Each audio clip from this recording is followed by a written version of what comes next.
bénédiction. Donc tu ne peux pas être triste, tu ne peux pas être malheureux, tu ne peux pas être abattu. Relève ta tête. Ça c'est Jésus-Christ vivant. Amen. C'est quelqu'un qui a dit, regarde, Jésus-Christ est vivant.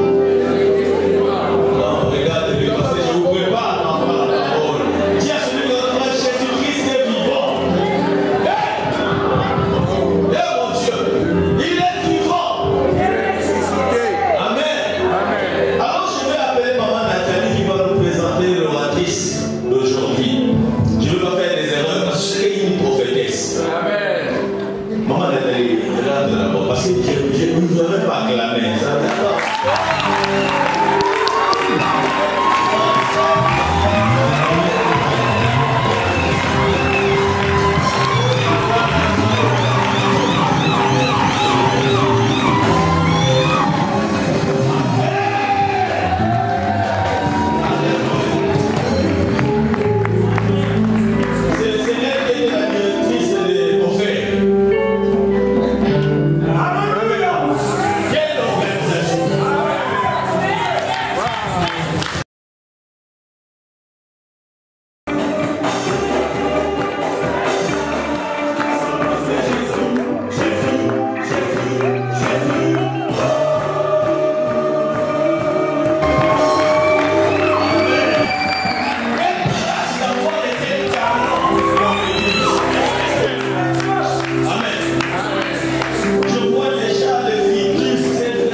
Des enfants et des fils et filles.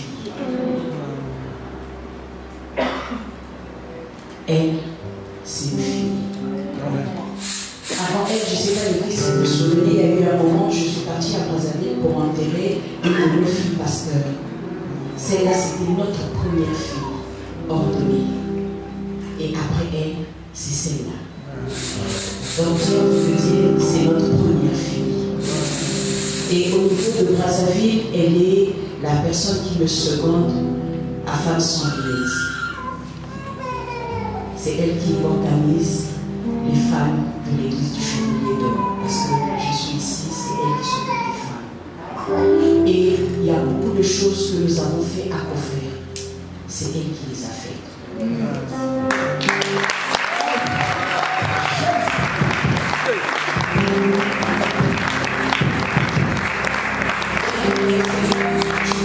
Avoir la sagesse, l'intelligence, mais il faut avoir un U et un A.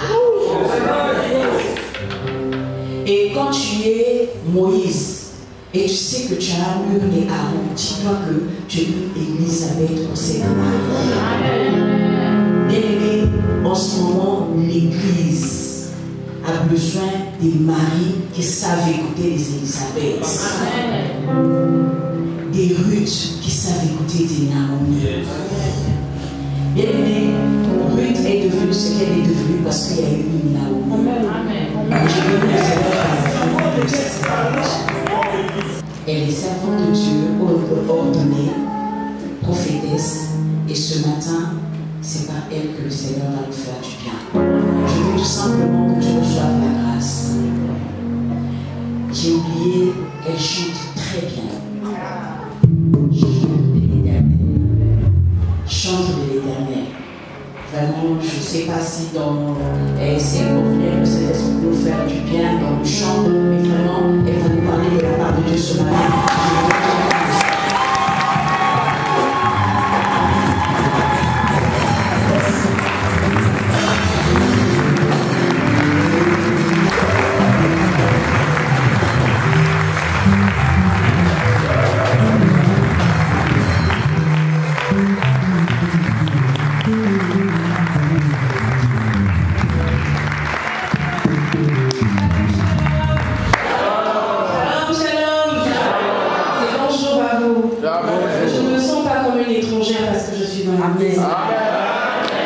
Alors je vous salue et je vous prie de vous asseoir. J'aimerais remercier mes parents. Là je parle d'Eddie Gouma, Yoshua et son épouse pour la confiance. Au-delà d'être des parents spirituels, c'est vraiment pour moi des tuteurs, des coachs et tout ce qu'il faut en fait à quelqu'un pour avancer dans la vie. Et je remercie également cette maison Papa Blanchard. Merci pour la confiance parce que vous êtes basé sur ce qu'ils ont dit de moi. C'est un risque. Donc, on va voir. Dieu n'a qu'à être révélé ce matin. Alors, je suis donc Michel Larose, ma prophétesse, je chante, je sers le Seigneur, au jour de l'Élor, puis l'évêque à Brazzaville, et donc je suis là. Non, ne partez pas. Ne m'abandonnez pas. Donc là, je suis juste en train de présenter. Amen. Et donc, voilà, ça fait plusieurs années que je suis, disons, dans le champ en train de servir toute humilité, l'inavouité. J'aime pas être affiché, j'aime pas être au premier rang, j'aime être... Effectivement, là où on ne peut pas voir en train de faire des choses, et je bénis Dieu pour ça, parce que le Seigneur, malgré tout, il élève ceux qui sont cachés. Amen. Alors, nous bénissons le Seigneur pour vos vies. Merci d'être là. Merci d'avoir été là pendant ces 3 jours. Merci Maman José, parce que j'ai senti que tu t'es jeté à l'eau et Dieu a été glorifié. Je pense que le Seigneur, au travers chacune d'entre vous, il a porté quelque chose, une pierre, une édifice, il a construit dans chacune de nos vies. Et nous bénissons le Seigneur. Merci vraiment. Et que Dieu soit élevé. Alors ce matin, nous allons nous plonger dans la présence de Dieu. Nous allons monter. Amen. On a dit qu'ici c'est Hébron. Ok, ici c'est Hébron. Ici c'est Hébron.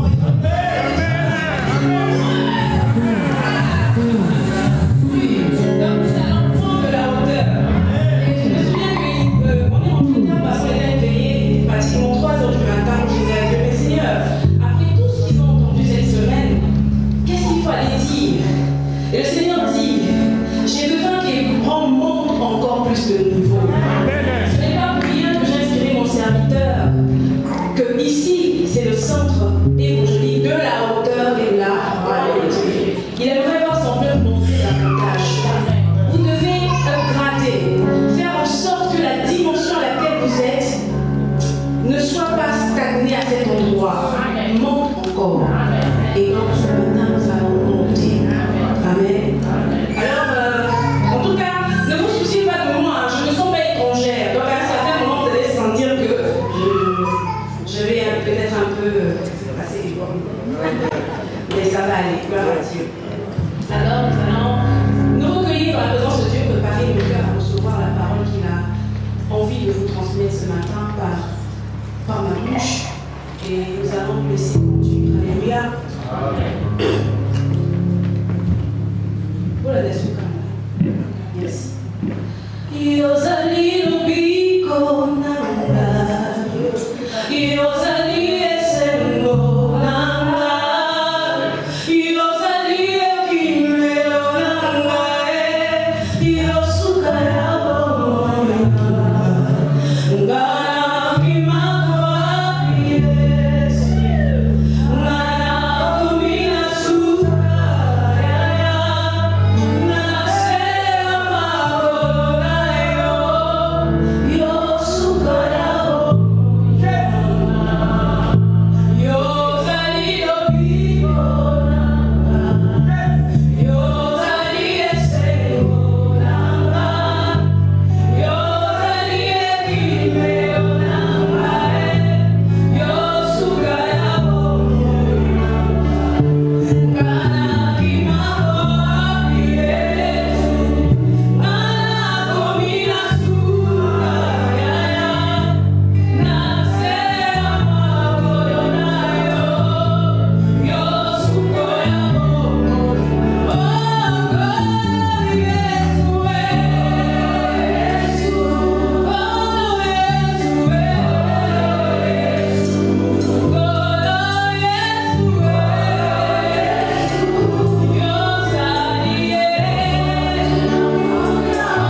cette convention où le Seigneur nous a expliqué en détail ce que c'était le nouveau départ. Le nouveau départ, en fait, c'est recommencer à zéro, c'est partir après un long trajet, on s'arrête, on se dit, mais écoute, je reprends. C'est ça le nouveau départ. Et nous chrétiens, lorsque nous recevons le Seigneur pour la première fois dans notre vie, on peut dire, nous recevons Christ comme Seigneur et Sauveur, c'est là l'ultime nouveau départ. Le point de départ d'une nouvelle vie. Amen. Nous devenons une nouvelle créature. Le Seigneur renouvelle notre vie, nos pensées, notre façon de faire. Nous devons tout reprendre à apprendre. Nous devons essayer d'assainir notre environnement, de faire en sorte que nous marchions avec le Seigneur dans notre parcours en toute humilité et surtout en obéissant au Seigneur. Amen. Amen. Alors que le nouveau départ aussi, lorsqu'on est déjà un peu avancé, ça fait des années que tu as connu Christ, est un moment de remise en question. Après un long parcours, tu te rends compte que tu n'as certainement pas fait les choses correctement. Qu'il s'est passé des situations hors. Et au lieu de te soumettre à Dieu, d'aller vers Dieu, tu as pris toi-même le relais et tu as fait les choses par ta force. Et quand tu te remets en question, tu te dis non, j'ai pas bien fait les choses. J'aurais dû me confier à Dieu. Et là, tu prends un nouveau départ. Donc cette remise en question devient une résolution qui te permet de t'arrêter et de changer de chemin. Mon père dit toujours, l'évêque, que la repentance, c'est juste le changement de chemin. Parce que tu reconnais que tu n'as pas bien fait, tu t'es répandu, alors tu changes de chemin. Le chemin que tu prends est celui du Seigneur. Amen. Amen. Et là également, c'est un nouveau départ. Et la Bible est bourrée d'exemples qui nous parlent de nouveau départ. Et nous avons eu quelques-uns durant ces 3 jours. Hier, je disais à papa, il dit, ouh là là, maman Cathy, qu'est-ce qu'elle m'a fait? Qu'est-ce qu'elle m'a fait? Pourquoi elle m'a touché comme ça? Et papa m'a dit, ne t'inquiète pas, ça veut dire que Dieu confirme sa parole. Amen. Que c'était la parole qui était vraiment dédiée à Hébron. Et ils en ont besoin. Alors ne change rien, laisse Dieu faire ce qu'il veut faire. Et donc, je glorifie Dieu pour ça. Parce qu'il y a certaines choses que je ne vais peut-être pas développer encore. Nous avons été richement nourris. Amen. Mais j'apporte ma pierre à l'édifice.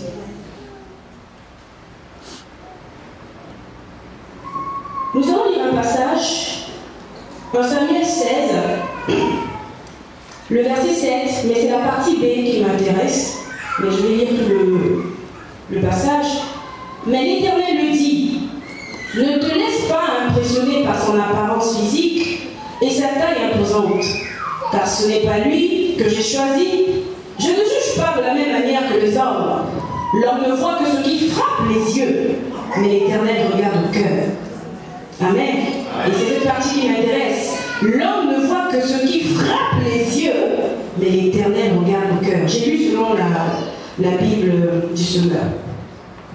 Donc nous voyons très bien ici qu'à un moment donné, lorsque le Seigneur avait besoin d'un autre roi, il envoie son serviteur Samuel pour aller voir un grand fils. Et il arrive dans cette maison et il trouve une personne de carrure robuste. Il s'est référé à l'image de Saül, de comment était Saül. Alors que Dieu n'avait certainement pas besoin de muscles, n'avait certainement pas besoin de quelqu'un qui était grand de taille, n'avait certainement pas besoin de quelqu'un qui pouvait paraître aux yeux des gens comme étant une personne forte. Mais le Seigneur avait besoin d'un cœur. Il avait besoin d'un cœur. De quelqu'un qui avait un cœur pour lui. De quelqu'un qui pouvait s'oublier, servir, protéger les autres au prix de sa vie, à son image.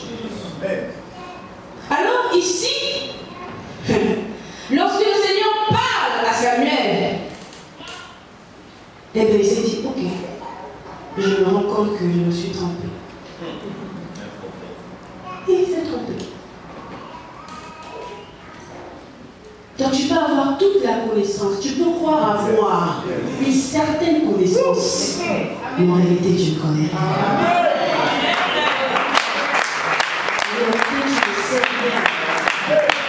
Il est donc préférable de nous laisser guider par Dieu. Lui qui a la science infuse, lui qui sait tout. Amen. Il s'agit bien ici de voir au-delà des apparences. Il s'agit bien ici de se fier uniquement à l'orientation de Dieu, à sa volonté. Et c'est ça un nouveau départ. Lorsqu'on arrête de se fier à nous-mêmes, aux hommes dits, et on se fie uniquement à Dieu. Non, je ne dis pas que la parole, que les serviteurs de Dieu, les hommes qu'il a placés devant lui ne vaut rien. Attention. Quand je dis se fier uniquement à Dieu, ça veut dire que Dieu passe aussi par ces personnes pour t'aider à avancer. Parce que dans le nouveau départ, il faut bien qu'il y ait un pas qui va après l'autre. Il faut que tu avances. Ou tu ne vas pas rester debout sur place sans rien faire.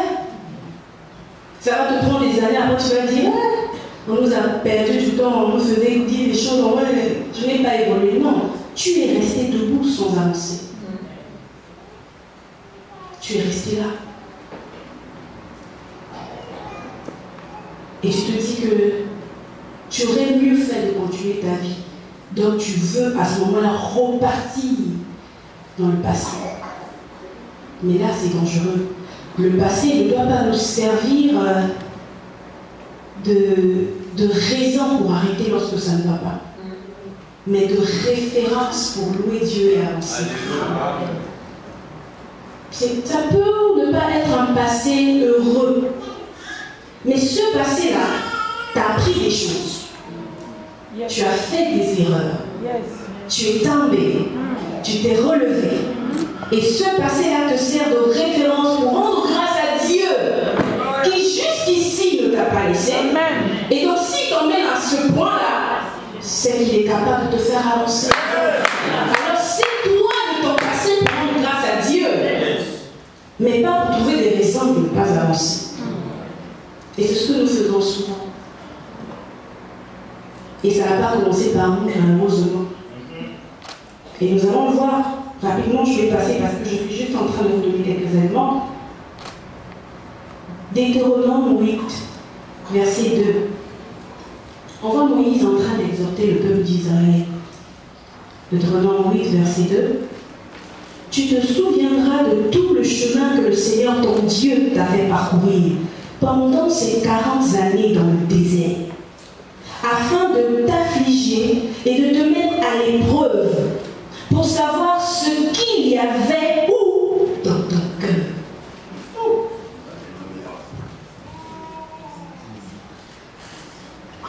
Pour voir si tu observerais ou non ces commandements. Qu'est-ce que le Seigneur cherchait à voir? Ce qu'il y avait dans leur cœur. C'est bien de venir nous impressionner ici avec tout ce que vous savez faire. Mais vous perdez du temps à vous-même. Amen. Amen. Vous perdez du temps à vous-même.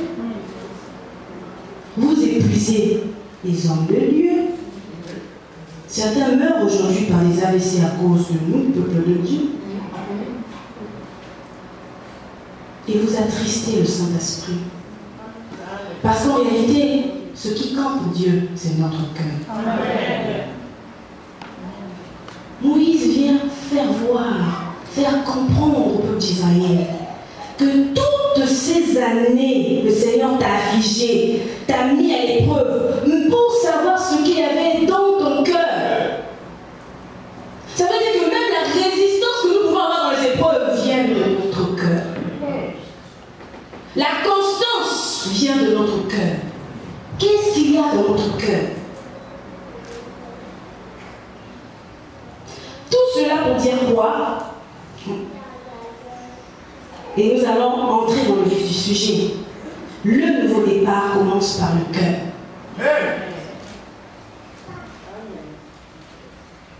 nous allons écouter pendant 3 jours des choses. Et si ces choses ne prennent pas place en nous, s'enracinent par nous, il n'y aura pas de nouveau départ. Parce que ce ne sera pas les oratrices qui vont le faire à notre place, ce ne sera pas Papa Hébron qui va le faire, l'évêque Romain, tous les ministres de Dieu que vous avez ici. Ça sera une résolution personnelle. De pouvoir vraiment inculquer ces choses en nous, de les mettre en nous, de faire en sorte que ce soit pour nous une façon de vivre désormais.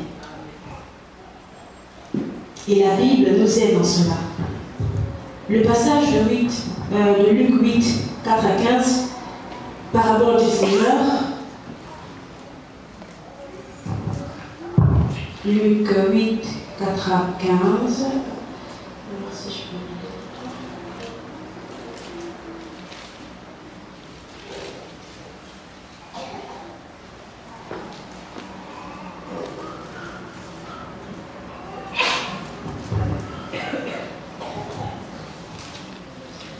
Je lis mon Seigneur.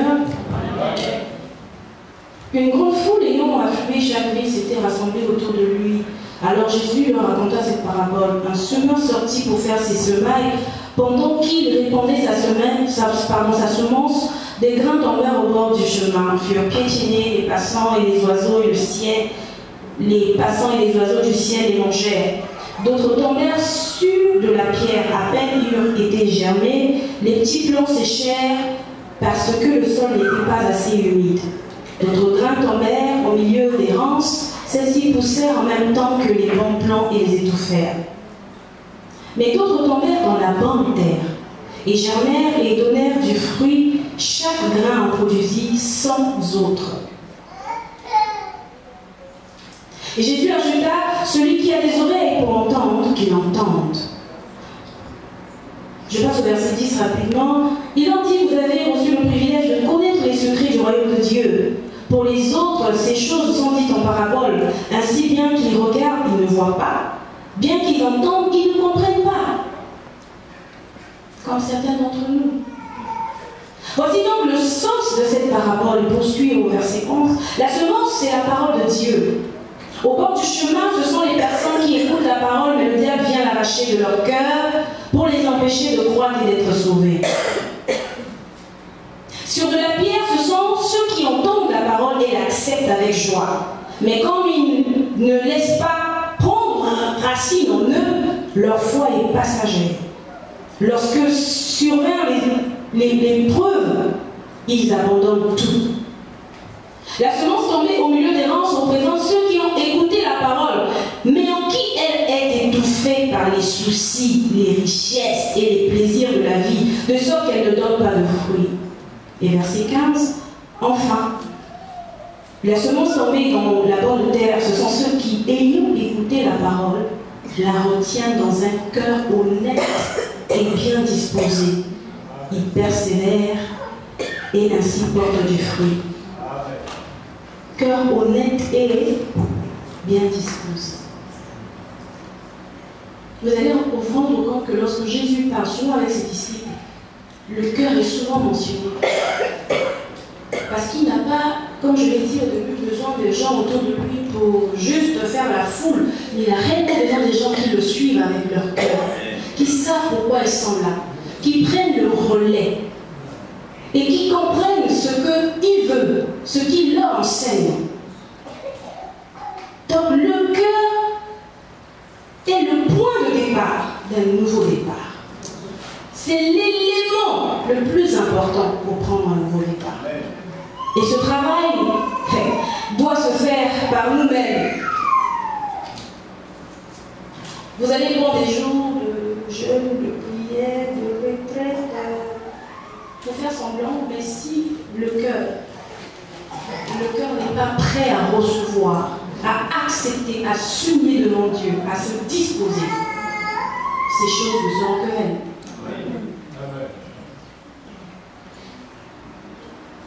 La parole de Dieu, c'est Dieu lui-même. Et lorsqu'il s'adresse à nous, lorsqu'il parle, il aimerait que cette parole siège ou prenne place ou s'enracine dans nos cœurs. que les circonstances, les événements, les douleurs, les souvenirs ne nous empêchent pas d'accepter et de faire de la place à cette parole dans notre cœur. Parce que c'est cette parole qui nous aide à changer. Mon père dit toujours, il nous a choqués. Je ne sais pas si vous choquez ici. Il nous a choqués à Brésil, il dit Dieu ne change personne. Donc si tous ont regardé, oui. Dieu ne change personne. Et il nous a expliqué. Il a dit le changement vient déjà de la prise de décision.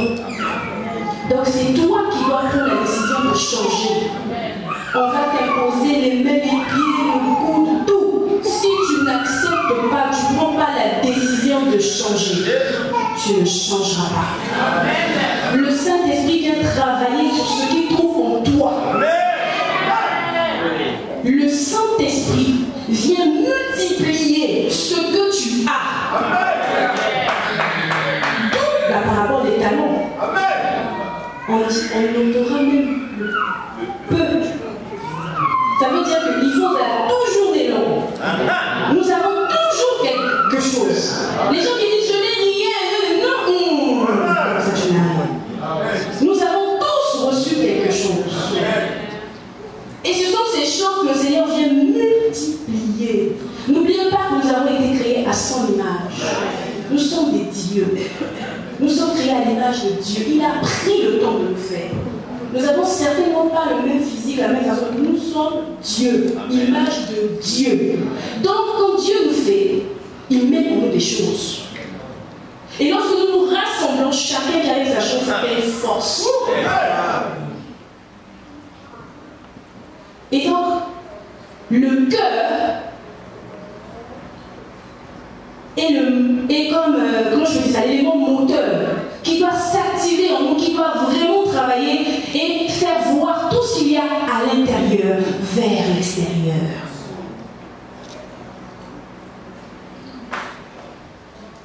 Le nouveau départ commence d'abord par ton cœur. Et ce matin, le Seigneur aimerait que tu comprennes ces choses. Que tu te rendes compte que tout ce qui a été fait pendant ces trois jours, et même ce matin, n'a qu'un seul but, de ramener ton cœur à lui. Amen. Ramener ton cœur à lui.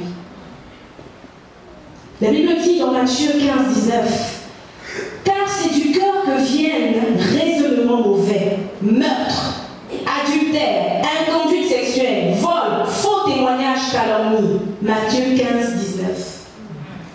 C'est du cœur. Si tu voles, ton cœur. Si tu mens, c'est ton cœur. Tu calomnies les autres, ton cœur. La bouche, on te parle, mais si, tout vient de là-bas. Donc le péché.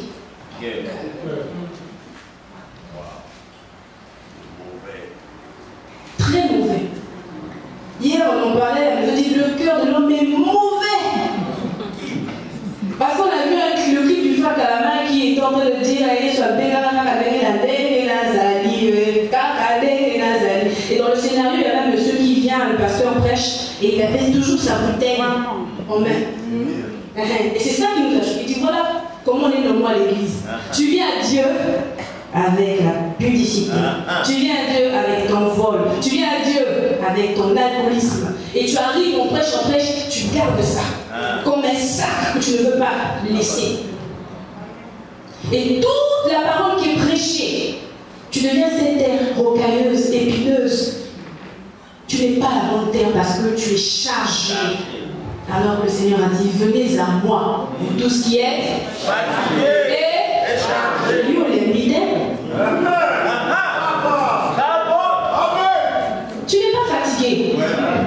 Le jour où tu vas te fatiguer et tu vas te sentir chargé, tu viendras. Et là commencera ton nouveau départ. Et là sera le début d'une nouvelle histoire. Parce que tant que tu ne sens pas le poids de tout ce que tu continues à gérer, tu vas continuer.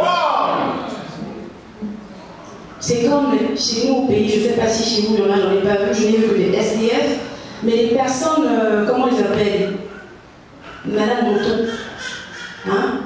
Ils ont toujours des trucs. Mais tu mais c'est quoi de ton test? Ils sont toujours chargés. Mais c'est quoi cette affaire?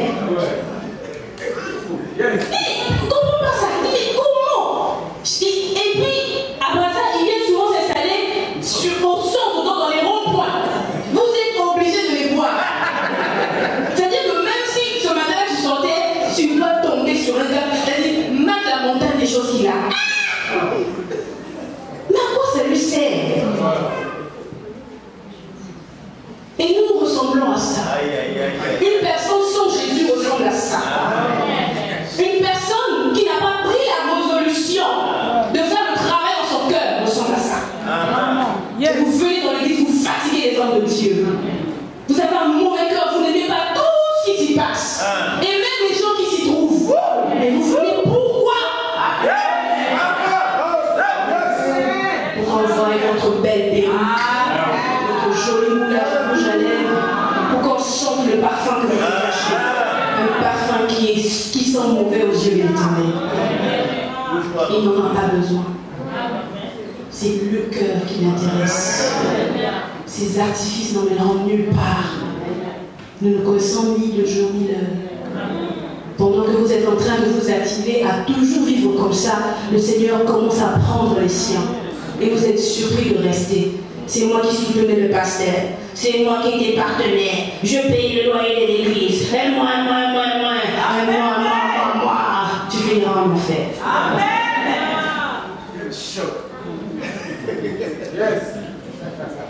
Voilà pourquoi le Seigneur nous recommande en Proverbe 4, 23, par-dessus tout, veille soigneusement sur ton cœur, car il est la source de ce qui fait ta vie. Ça, c'est la version du second. Proverbe 4, verset 23. Par-dessus tout, veille soigneusement sur ton cœur, car il est la source de ce qui fait ta vie. La source, tout vient du cœur. Tout. Il nous faut donc aujourd'hui, pour prendre un bon nouveau départ, pour faire les choses de façon correcte avec Dieu, de disposer nos cœurs et d'être sensibles à son esprit. Et ce travail doit se faire par nous. C'est-à-dire qu'on prend la résolution du Seigneur. Bon là, j'abdique, je laisse, je m'abandonne, je te laisse faire. Et nous avons eu un bel exemple, l'exemple d'Abraham, qui lorsqu'il entend ce mot la voix, on dit quitte. Sans rechigner. Toi, je vais d'abord expliquer. On veut dire, moi à cet âge, je dois quitter ici, je dois partir là-bas, je connais personne. Tu commences à expliquer à Dieu les choses qu'on est déjà. Waouh! Donc lui qui vient vers toi te dire une chose, il n'a pas pris le temps de bien gérer la chose. Hein? Non, parce que tu vois, à cet âge-là, s'il faut que je quitte ici, je vais m'installer où? Je vais vivre chez qui? Comment ça va se passer? Je vais manger quoi? Tu commences à expliquer. Mais lorsqu'on a un cœur disposé, lorsqu'on a un cœur sensible à l'Esprit de Dieu, on sait même reconnaître non seulement la voix de Dieu, on sait s'y soumettre. Amen. Parce que c'est pas tout, non, d'écouter. Il faut également. C'est la partie là. C'est de ça qu'il s'agit. C'est ça. Donc un nouveau départ permet à Dieu de mettre devant nos yeux l'état de notre cœur. Dieu met devant nos yeux l'état de notre cœur. Il dit voilà ton cœur. À l'heure d'aujourd'hui là, voilà. Qu'est-ce que tu en penses? Et c'est cette remise en question, cette analyse, toi-même quand tu t'auto-diagnostiques, tu te dis, bon, je suis le médecin de moi-même en ce moment, là je sais ce qui se passe. Parce que même quand on va voir un médecin, on pose la question qu'il y a quelqu'un d'autre. C'est la partie là. Moi avant je me demande chez le docteur, j'ai mal à la tête. Je veux me limiter la gueule féminine. Ce n'est pas d'abord de demander comment vous dormez, ça fait combien de jours. Mais c'est comment j'ai mal à la tête, c'est à vous de trouver. Non, hein, parce que lui, pour qu'il puisse bien te soigner, pour qu'il puisse bien faire un bon diagnostic, il va se baser sur ce que tu lui dis. Yes. Donc à ce moment-là, tu te regardes, tu t'examines. Le Seigneur met devant toi. Il t'ouvre les yeux au fait. Parce que si hier tu avais des écailles, tu ne pas. Aujourd'hui, après tout ce qu'on nous a prêché, tu as la possibilité de te rendre compte que ouais, au fait, c'est ce dont j'ai besoin. C'est ce qu'il me faut. Vous savez, les personnes qui ont été abusées dans leur jeunesse, les personnes qui ont été malmenées, ont du mal à passer ce cap. Parce qu'on reste accroché à ce traumatisme, à ces souvenirs. On ne veut pas prendre un nouveau départ. À quoi servent les cicatrices à votre vie? Les cicatrices. Après une blessure, à se souvenir. Mais lorsqu'on touche encore ces cicatrices, là, vous ressentez la même douleur. Vous la ressentez. Donc aujourd'hui, il n'y a rien qui peut empêcher Dieu d'œuvrer en vous, sauf vous-même.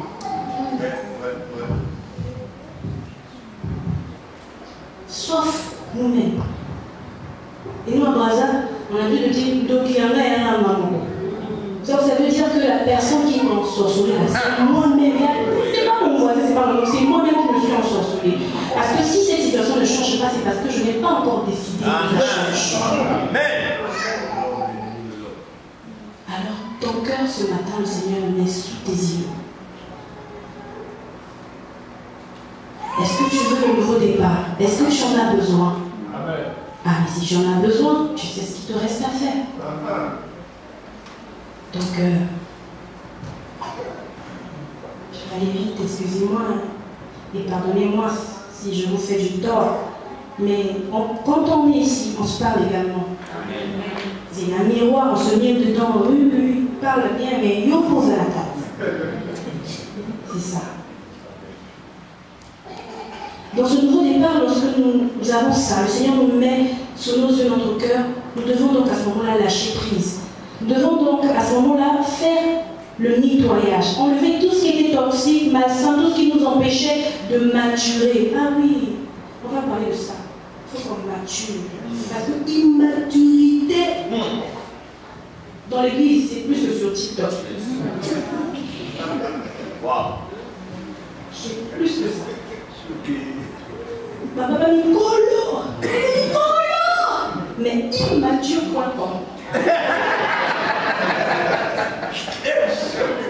Et vous frustrez les gens, vous blessez les gens quittent l'église à cause de votre immaturité. Tout ça, c'est un nouveau départ. Et on va en parler. Ne me chassez pas. Ça, c'était donc le premier point. Nous allons aller vite. Le nouveau départ commence par notre cœur. Point 2. Le nouveau départ est un pas de foi. Un pas de foi. Parce que la vie nous emmène toujours dans des situations où on se pose des questions, on s'interroge. Si Dieu nous connaît, s'il se souvient qu'on existe, s'il sait dans quoi il nous a mis. Parfois tu te dis, qui n'est pas venu, si c'est toi qui m'as mené là. Et quand je me retrouve dans cette situation, c'est comme si tu as fermé les yeux, tu as vu. C'est comment? Tu trouves un gars qui vient, il veut t'épouser, il est mort là, il est mort. Et alors, oh non, j'ai changé d'idée. C'est quoi ça? Qu'est-ce qui s'est passé?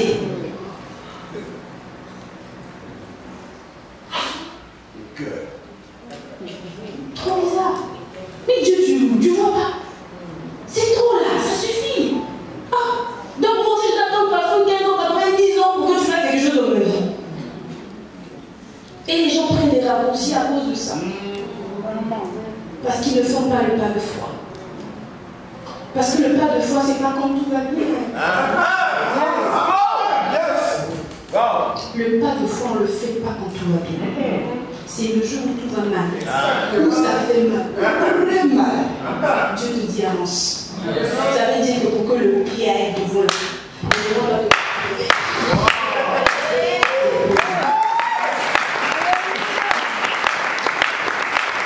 et ceux qui sont passés par là savent de quoi je parle.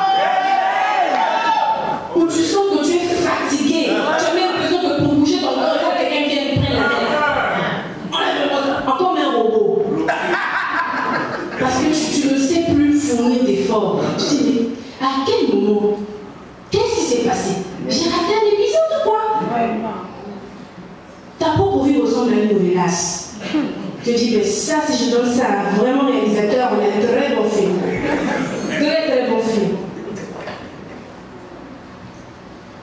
Et là, Dieu te demande de faire un pas de foi. Nous revenons sur Abraham. Hier, on nous a dit qu'il avait obéi les parties. Genèse 12, donc je ne vais pas le lire. J'aimerais dire juste quelque chose. Abraham obéit à Dieu sans aucune résistance. Il a obéi et il a fait immédiatement confiance à Dieu. Immédiatement, il n'y a pas eu pause, réflexion ou échange. Il a tout de suite accepté et il a exécuté. Et c'est ça, faire un pas de foi. Où tu te dis, Seigneur, je ne sais pas où je suis, où je vais, comment je vais le faire. Mais quand je sais que tu es avec moi, tout va bien. Amen. C'est pas que ça a été facile, hein. Il a certainement, vous l'avez vu dans son histoire, rencontré des difficultés. Et c'est ce que nous avons lu. Un jour, lui-même, quand Dieu lui dit de quitter, lui-même, il veut emmener son lot de problèmes, il l'emmène flot lui-même. Dieu ne lui a pas dit, allez-y. Il a dit, quitte. Il a dit, nous quittons. Il a changé lui-même la position. Donc parfois, c'est nous-mêmes qui prenons la résolution de ralentir la vitesse à laquelle nous avancons. C'est nous Dieu responsable de nos actes. Dieu s'adresse à toi, te dit à toi, quitte. Tu vas emmener tout le monde avec toi. Cette affaire-là, je ne comprends pas ça. Oh, Dieu m'a montré une vision. Oh, ok, mais pas seul. Tu emmènes tout le monde, c'est quoi? Et ceux qui viennent avec toi, oh, il a Dieu encore.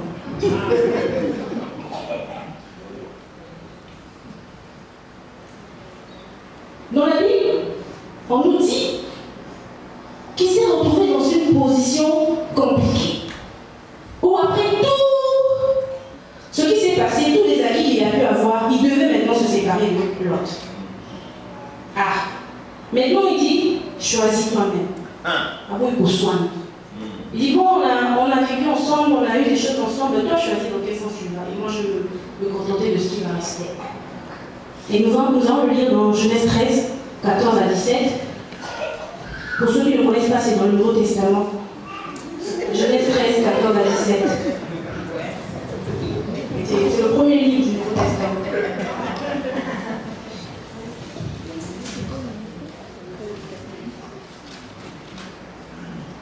Le Seigneur dit à Abraham, après que l'autre se fut séparé de lui, lève les yeux, je te prie, et regarde depuis le lieu où tu es. Notez ça, soulignez ça pour ceux qui ont leur Seigneur. Regarde depuis le lieu où tu es. Vers le nord, vers le sud, vers l'est et vers l'ouest. Tout le pays que tu vois, je te le donnerai à toi, à ta descendance, pour toujours. Je rendrai ta descendance aussi nombreuse que les grains de poussière de la terre. Si l'on pouvait compter les grains de poussière de la terre, alors on pourrait aussi compter ta descendance. Parcours le pays en long et en large, je te le donnerai. Ça arrive. Pendant cette séparation, le Seigneur vient rassurer son serviteur. Ce qui est l'avantage pour nous qui avons Dieu. Quoi que tu viennes, le Seigneur, il te rassure, il est là, il t'accompagne, il ne te laisse pas, il vient te rebooster. Tu vas pleurer, tu vas filer même des tonnes, mais là, maintenant, tu lèves dessus, tu sors et tu vas te sourire. Parce que je suis un Dieu qui te rassure. Amen. Donc, Abraham s'est retrouvé dans cette situation avec son neveu où il devait choisir la meilleure partie. Il dit choisis. Et donc, l'autre laisse la partie la moins avantageuse. Il a choisi la bonne partie. Il laisse la partie la moins avantageuse à son oncle. Manque de respect. Manque de respect. Parce que même quand Abraham lui avait proposé ça, il fallait avouer. Non, viens. On est ensemble. Je ne saurais pas arriver à ce niveau sans toi. Donc tu ne peux pas me demander ça. Voilà pourquoi les femmes, on est bien, hein? Vous avez vu Ruth? Non! Comment ça, je dois partir? Je dois rester. Je vais aller où? Je dois être là. Je vais où? Attendez. Moi, je me lance. Toi, on te dit seulement où? Là, je parle. Le cœur de l'homme. Pas de reconnaissance. Mauvais. Et tu choisis, au lieu de prendre non, c'est mon oncle et non. Non, la plus grosse part, même quand je vais manger, la plus grosse part.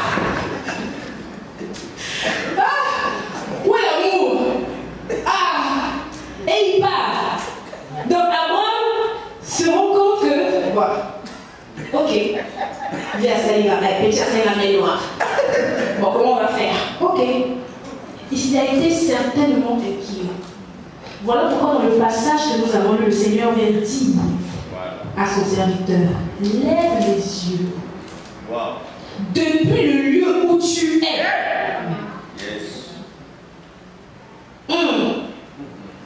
Vous avez bien lu? Est-ce que vous avez bien lu? Il dit, lève les yeux, je te prie, et regarde depuis le lieu où tu es. Il vient rassurer Abraham. Et j'aime ce que le Seigneur lui dit là. J'aime ça. Vous savez pourquoi? Parce que cette expression, regarde à l'endroit où tu es, c'est le début d'un nouveau départ. Une nouvelle page, une nouvelle phase. Il va rentrer dans une nouvelle saison de sa vie.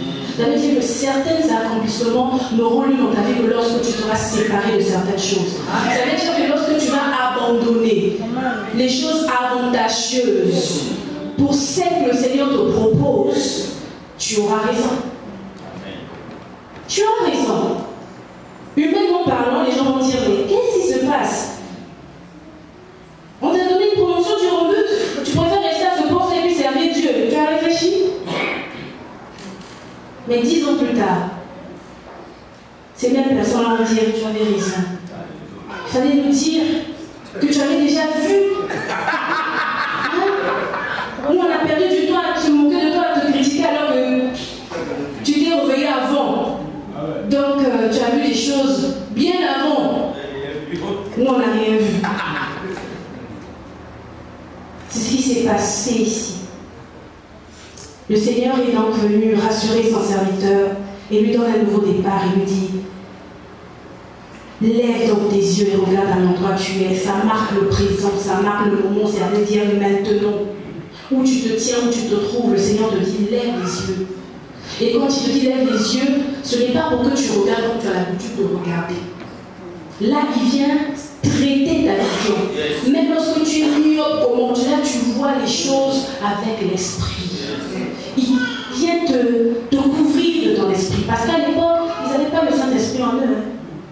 Donc cette affaire où j'ai écouté la voix de Dieu, j'ai reconnu la voix de Dieu, c'est un niveau d'intimité.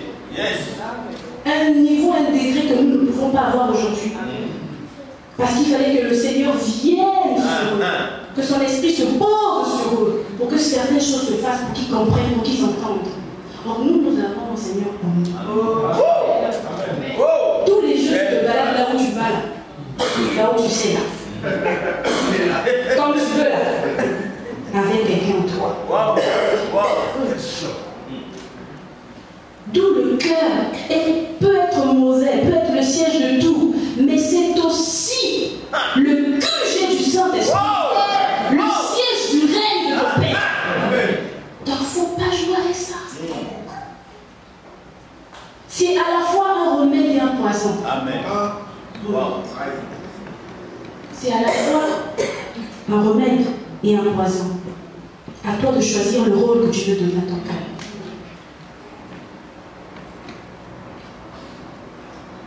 Alors lorsque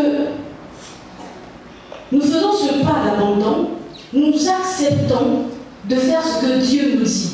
Le pas d'abandon veut dire qu'on se rend compte qu'à un certain moment, il faut qu'on arrête de raisonner comme les hommes, de faire comme les hommes, de vivre comme les hommes. Il faut qu'on apprenne à être au rythme de Dieu.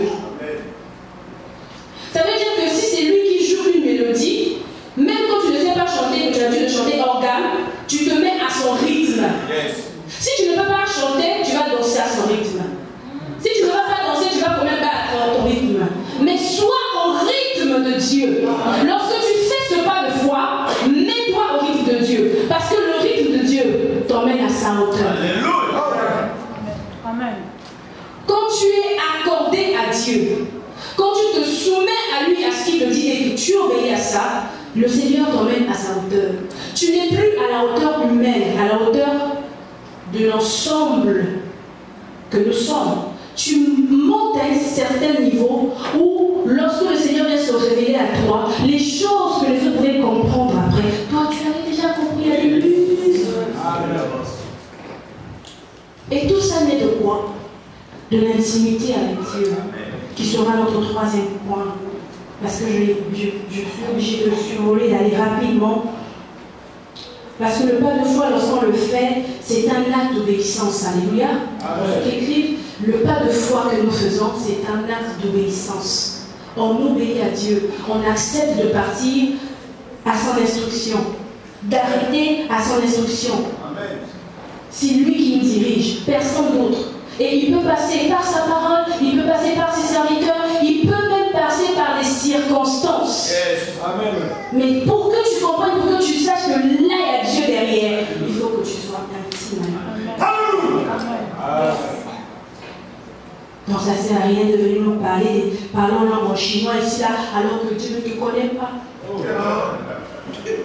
Vous entendez parler, le frère est loin. Dieu ne te connaît pas. Pourquoi tu fondes même? Donc, ça te rend le genre de laissez-nous. Donc, dans le point 3, nous allons devoir cultiver l'intimité avec Dieu pour un nouveau départ. Cultiver l'intimité avec Dieu. C'est quoi l'intimité? C'est ce qui... Comment je vais dire? J'ai dit, c'est ce qui nous lie à une autre personne. Ça veut dire que lorsqu'on est intime à quelqu'un, on est étroitement lié. On est très unis, on est proche de cette personne.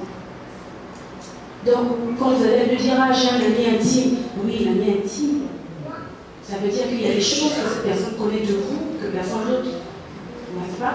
Et souvent, nous sommes parfois très déçus, très blessés dans notre vie, de se rendre compte que la confiance qu'on avait en cette personne a été tout simplement bafouée. On voit notre vie sur la place publique parce qu'on s'était confié à cette personne intime. Alors que le vrai ami intime, vous savez qui il est. N'est-ce pas? Vous savez qui il est. Vous savez également où vous pouvez le trouver. C'est la partie là. Pourtant, Dieu, c'est bizarre. Mon père dit toujours, Dieu n'est pas compliqué, c'est nous qui le sommes. Et mon défunt père disait, Dieu n'est pas bavard, c'est nous qui le rendons bavard. Donc il y a des choses. Nous compliquons la vie, en fait. Parce que c'est vrai, aujourd'hui, surtout dans votre environnement, dans le pays où vous vivez, les gens sont obligés de payer des sommes pour aller se confier à des psychologues. C'est tout. Moi, je suis toujours un peu sceptique à cette idée. Vous savez pourquoi? Parce que nous avons en nous quelqu'un qui règle tout. Mais il suffit juste que le travail se fasse dans le cœur. Donc vous avez la guérison avec vous.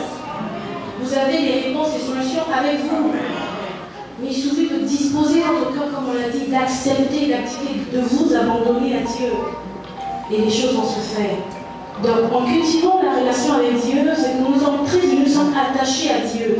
Nous avons encore l'exemple d'Abraham, où la Bible, Dieu dit dans la Bible, dans Jacques 22, 23, il est d'ailleurs intéressant de constater que c'est au nom de cette amitié que Dieu ne se voit pas cacher quelque chose à Abraham. Ah oui, c'est-à-dire cette relation qu'il avait à Abraham. C'est-à-dire ce niveau d'intimité. Le cœur qu'il voyait, c'est-à-dire qu'Abraham avait plaisir à Dieu. Au point où, dans la Bible, dans la parole de Dieu, on nous dit, l'Éternel dit dans Genèse 18, 17, cacherai-je à Abraham ce que je vais faire? Alors que, même pour vous qui êtes en couple là, votre mari vous dit tout. J'ai passé par là. Donc, nous devons... Oh, pardonnez-moi. Il y a des gens qui me regardent ça, c'est vrai. Et pitié. Alors nous devons être intimes à Dieu. C'est-à-dire arriver à un certain niveau où nous sommes attachés à lui, enracinés à lui,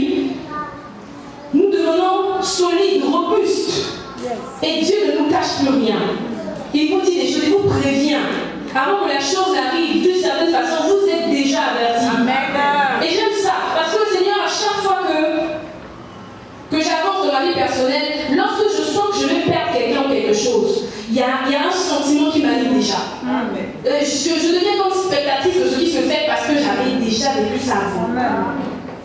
Ça va faire mal, ça va troubler, ça va me déstabiliser, mais tu es dans une posture où il a déjà dit je sentais ça. C'était trop beau pour être frère. Mais quoi qu'il en soit, j'avance. Et dans l'intimité avec Dieu, Dieu non seulement nous donne la force d'avancer, il vient aussi nous donner la possibilité de rentrer en profondeur. Plus tu es profond, plus tu prends de la hauteur. Et j'aime ça. Vous savez pourquoi? Parce que lorsque le Seigneur guérit cet aveugle, vous savez de ça, la guérison de l'aveugle, il a pris du sable, il a mis la salive, il a frotté ses yeux. Regarde, qu'est-ce que tu vois? Je vois comme des arbres. Ce n'était pas, oh, j'aime la parole de Dieu. Il n'y a pas de hasard dans la parole de Dieu. Pourquoi il voyait comme des arbres? Parce que nous le sommes. Nous sommes en fait des arbres. Vous savez pourquoi? Parce qu'il nous faut nous enraciner. Il faut que nous portons du fruit. Et là, c'est ça, non? Donc, de la même façon qu'un arbre s'enracine, grandit, prend de la hauteur, ses branches, ses feuilles portent du fruit, nous le sommes.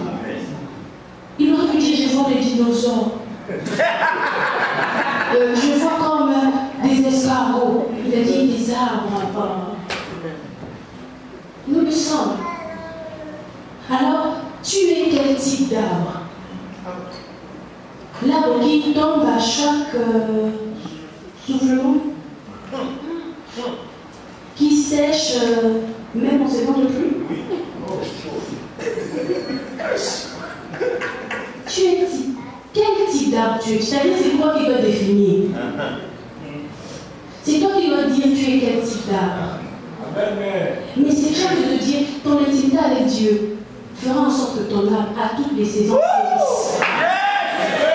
À toutes les saisons fleurissent. Et non seulement ça va fleurir, tu vas donner du fruit. Amen. Ton fruit sera délicieux. Mais c'est à toi de choisir, de faire ce travail. Comment on va le dire? Si je pouvais parler toutes les langues que je vois ici, j'allais dire ça. C'est à nous de faire ce travail. C'est à nous de laisser le Seigneur avec cette attitude abondante de nous aider. Amen. Amen. L'intimité avec Dieu, c'est être aussi capable d'être attentif à sa voix. La voix avec X, hein? Dans un nouveau départ, il est important de rester connecté à Dieu. Et la Bible dit, dans Jean 15, verset 6, « Celui qui ne reste pas attaché à moi, on le jette dehors, comme les branches. Alors les branches deviennent sèches. On les ramasse, on les jette dans le feu et elles brûlent. » Toujours référence à un arbre. Donc celui qui ne reste pas attaché, parce qu'il a dit qu'il est le cep, le vrai.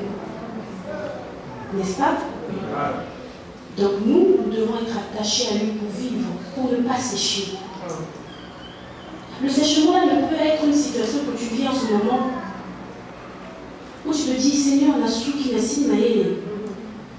Seigneur, qu'est-ce que je vais faire? Qu'est-ce que je vais devenir?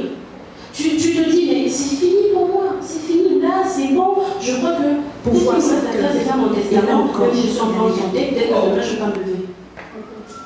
Parce que ça t'a tellement accablé que je ne sais pas par où commencer, comment le faire d'ailleurs. Or, le Seigneur dit que nous devons être attachés à lui. Parce que si on ne l'est pas, on va sécher, jeter dans le feu. Amen. Amen. L'intimité avec Dieu, nous devons le cultiver. Ça permet à ce nouveau départ de se faire en toute croissance. Parce qu'il y a des départs, hein, c'est comme des fusées. On est venu hein, aujourd'hui, en tout cas, la fusée, quand on arrive, ça c'est resté là. Ça n'a pas décollé. Vous avez déjà vu des documentaires comme ça, hein? C'est arrivé. Donc les gens, des hommes de science voulaient faire partir quelqu'un sur la Lune. Bah, il est bélé, les journalistes, ça va pas. Oh non, finalement, il y a eu un faux départ. Et ton nouveau départ ne doit pas être un faux départ. Ça ne peut pas être un faux départ, justement.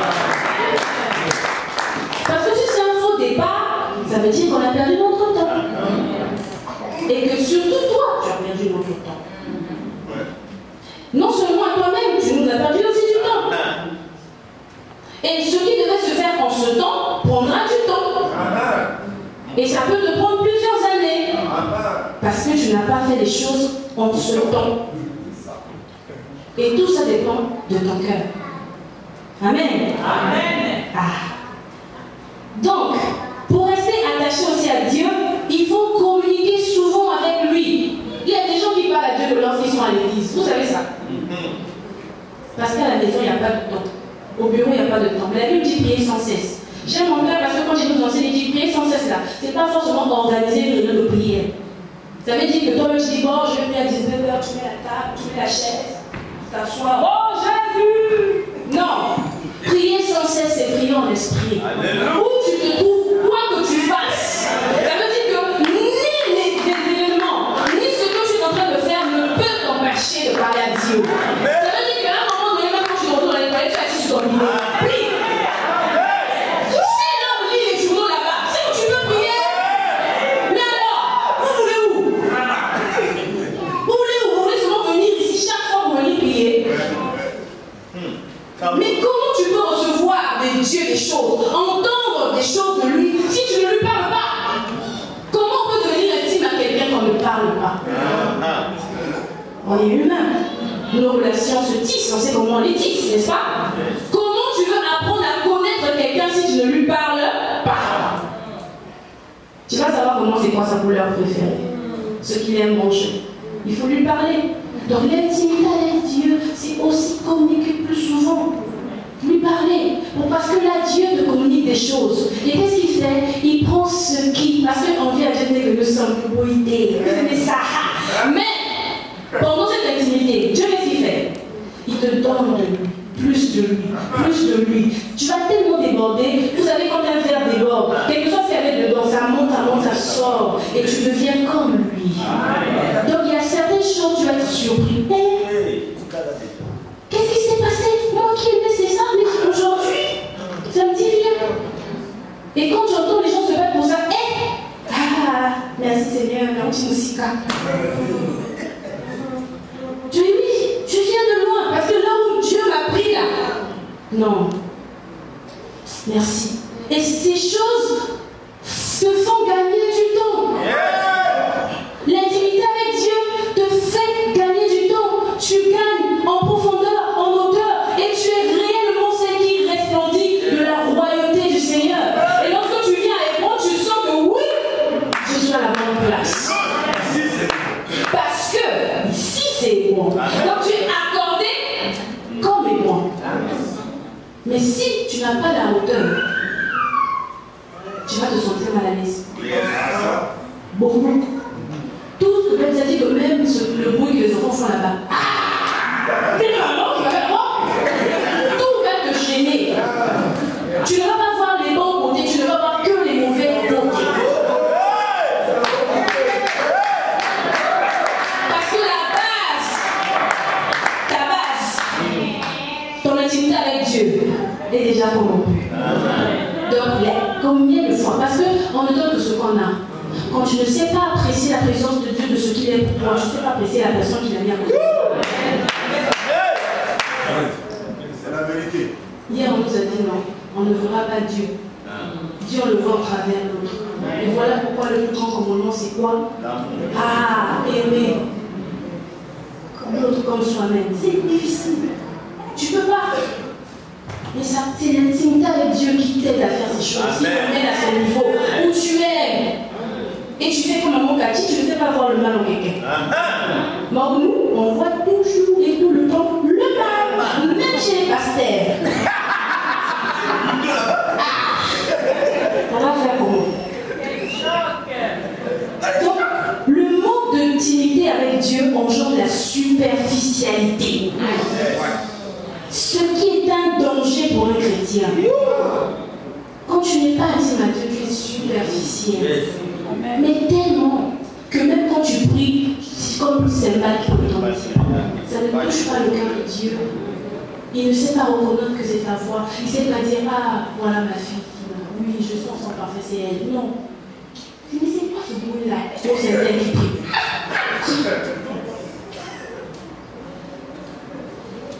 Tu es superficiel. Et à la moindre offense, tu pars. Tu fais des cris de garde, tu quittes l'église. Hein? Vous dites que l'église est devenue moderne. Nous aussi, l'église est devenue moderne. Donc, il a dit va.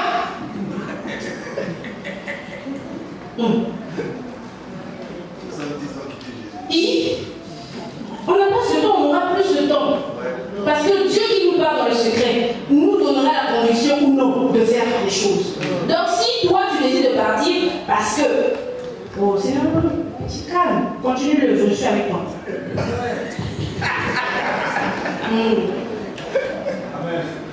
Ah oui. C'est-à-dire qu'à un moment donné, il faut qu'on arrête, il faut qu'on se dise oui, d'accord, on est dans la maison de Dieu, mais arrêtons certaines choses. Parce que tout part de l'intimité que nous avons avec Dieu. Le vivre ensemble, se supporter les uns les autres, tout part de là. S'il y a des choses que tu arrives à supporter chez toi à la maison, c'est que tu peux supporter ici. Et lorsque tu ne vois pas certaines choses que tu voulais voir chez le pasteur, où j'étais, prie. Mais tu n'as pas le temps de prier. Tu veux qu'on fasse quoi? Donc finalement, tout doit venir des autres. Pourquoi tu fais quoi? Nous ne ferions pas certaines choses. On est sujet à des scandales, même dans les milieux des hommes de Dieu. Parce qu'on n'arrive pas à se supporter. Et tout ça, c'est quoi?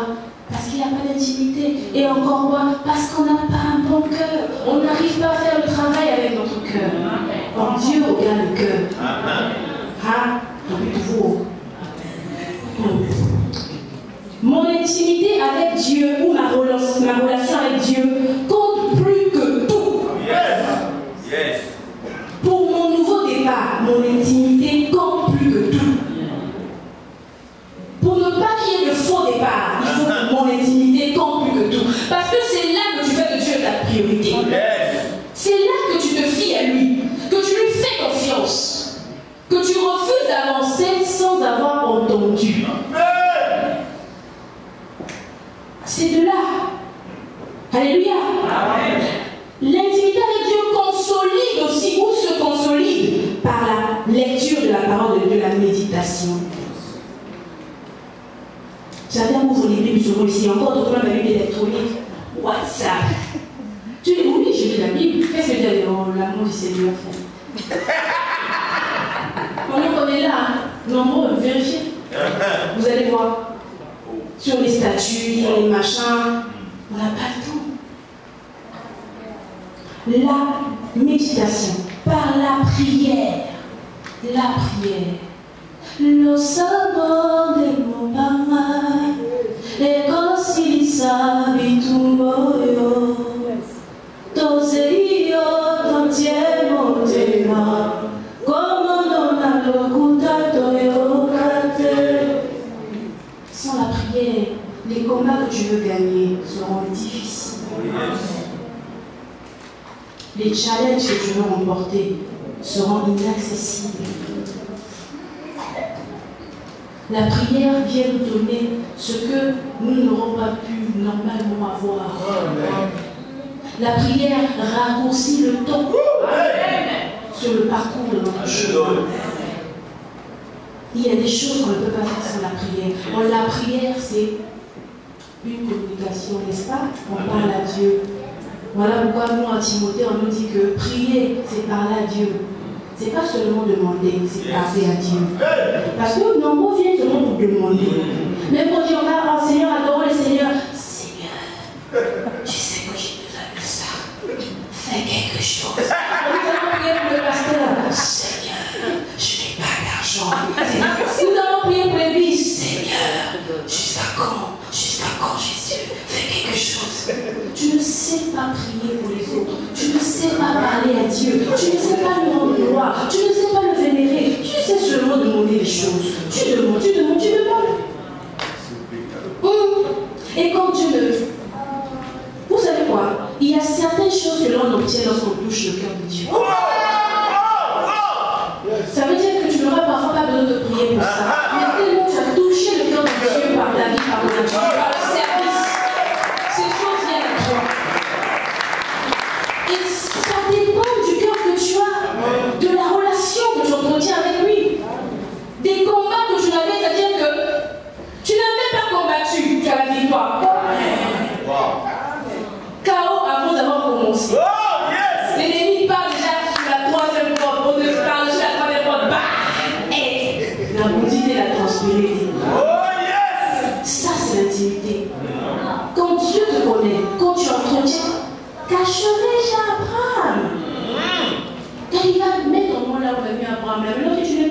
pas.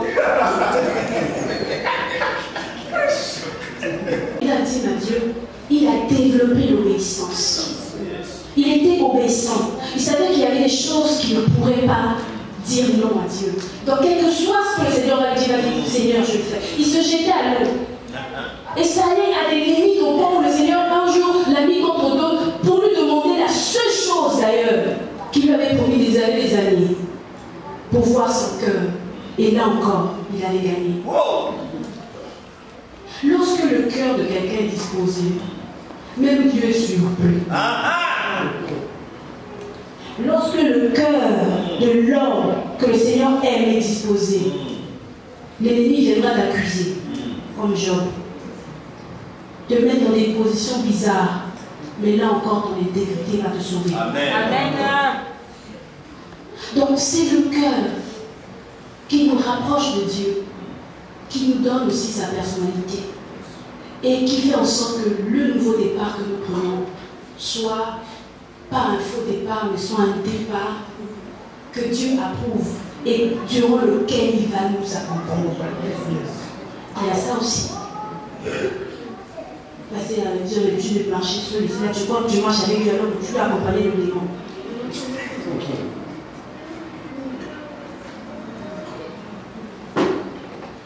Obéir à Dieu, c'est désobéir à la logique humaine, comme l'a fait Samuel. Désobéir à la logique humaine. Donc, dans la logique humaine, tu vois le poste que j'occupe là, on tombe en main, ce serait pas toi. Dans la logique humaine, ce que le Seigneur te donne au quotidien, quand tu calcules, on tombe en main, tu ne dépenserais pas ça. Dans la logique humaine, le fait que tu t'habilles comme tu t'habilles en temps normal, tu n'aurais pas tout ça.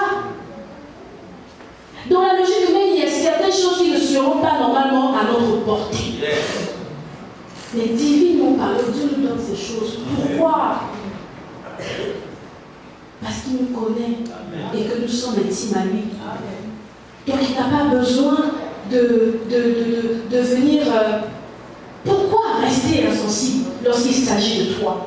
Il est obligé de se précipiter à te venir au secours.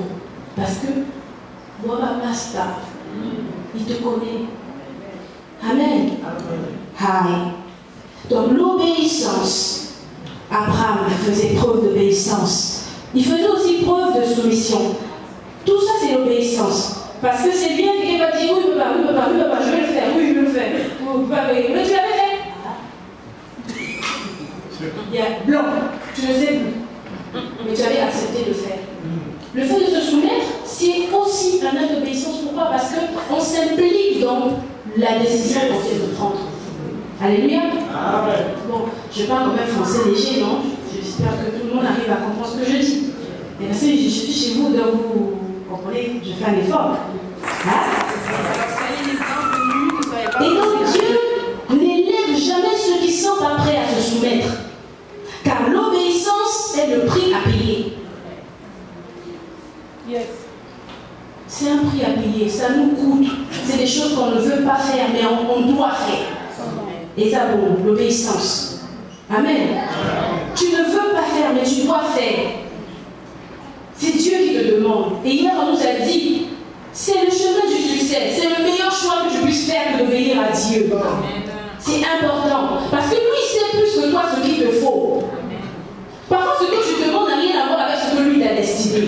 Mais tellement tu le déranges, et vous a dit, bon, je te donne pour moi, pense-moi un peu. Et certaines choses que ne lui donne même pas quand on est intime à lui, parce qu'il sait que s'il nous donne ça, ça va nous séparer. Donc il va te laisser dans cette position-là parce qu'il te veut dans sa présence. Amen. Il sait que s'il te donne ça, il ne verra plus. Il ne verra plus. Ça veut dire que, pli. Et quand on te dit, mais Seigneur, toi-même tu sais.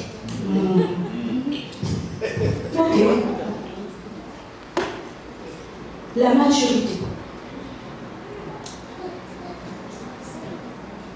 La maturité. J'ai dit ça dans mon propos un peu plus haut que souvent, les gens qui ne sont pas intimes à Dieu, qui n'ont pas une relation avec Dieu, et ceux qui ne savent pas faire le travail avec leur cœur sont immatures, n'est-ce pas? Alors que la maturité, c'est passer d'un état d'enfant à un état d'adulte.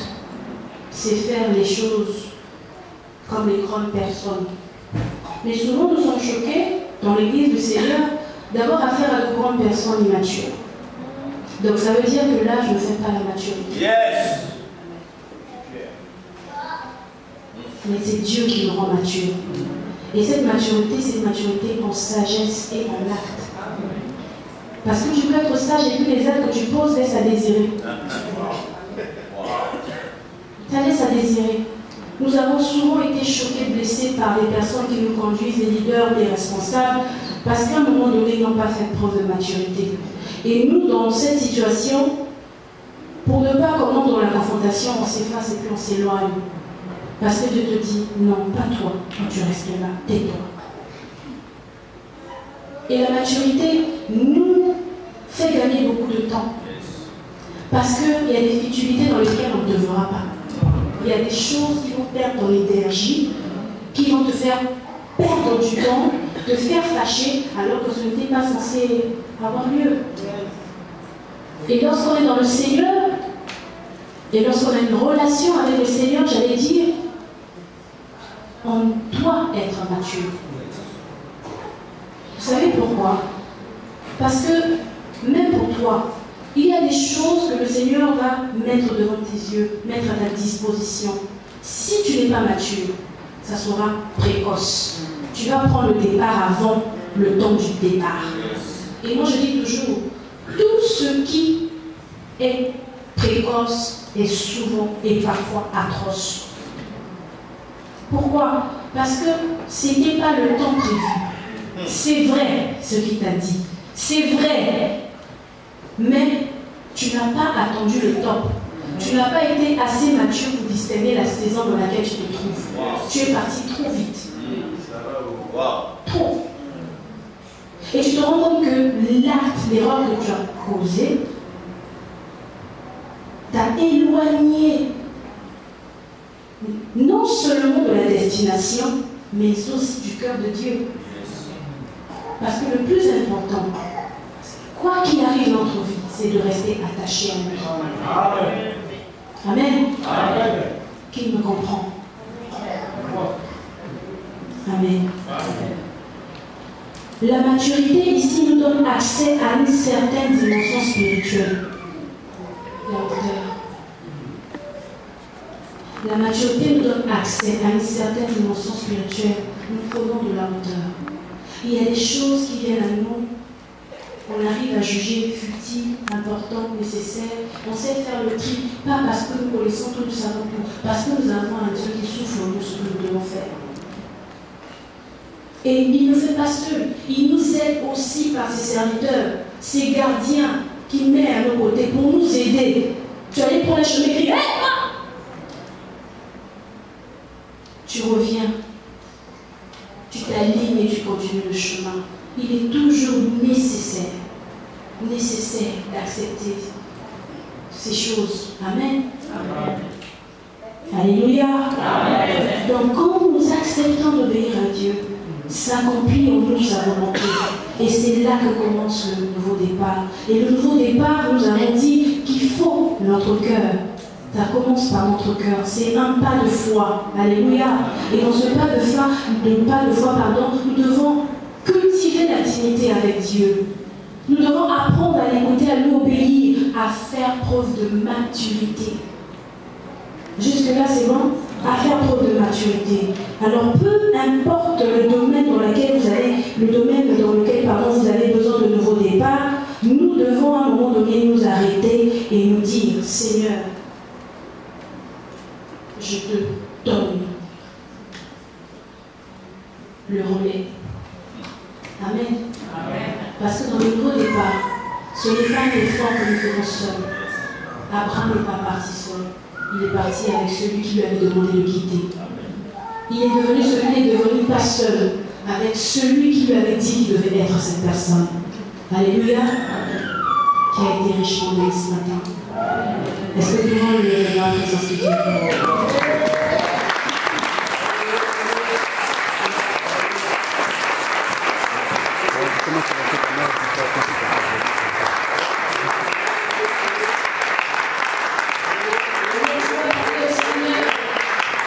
Tu vas t'humilier devant cœur.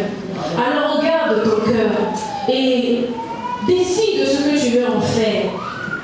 Prends le chemin qui convient. Prends la décision qui convient de laisser le Seigneur guider, être au-dessus de tous tes choix, de tous tes désirs, qu'il soit la priorité de ta vie. Parle au Seigneur, là maintenant. Laisse parler ton cœur. Reconnais, examine-toi, vois tout ce qui a été fait déjà avant, au niveau où tu es aujourd'hui. Comme le Seigneur a dit à Abraham, lève tes yeux, regarde là où tu te trouves, là, c'est maintenant.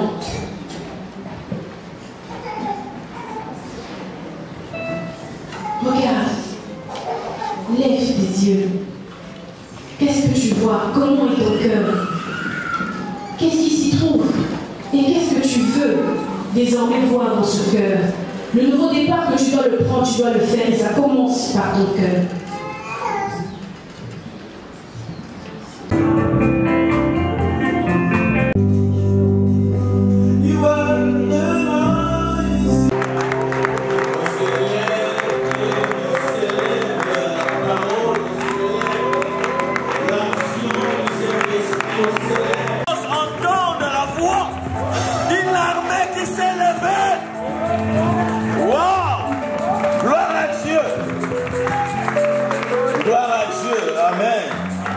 C'était tout ce que Jésus a pris possession de Canaan. Oui, nous prenons possession de cette terre. Donc David a pris possession justement de Jérusalem.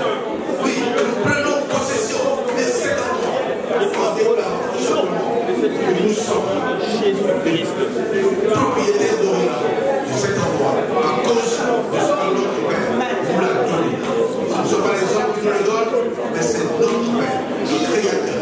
L'Éternel des armées, l'Éternel Dieu créateur, Elohim, c'est lui qui nous donne cet endroit. Et nous en prenons possession sur sa parole. Parce que c'est une promesse, c'est notre héritage, et nous prenons maintenant dans le nom de Jésus.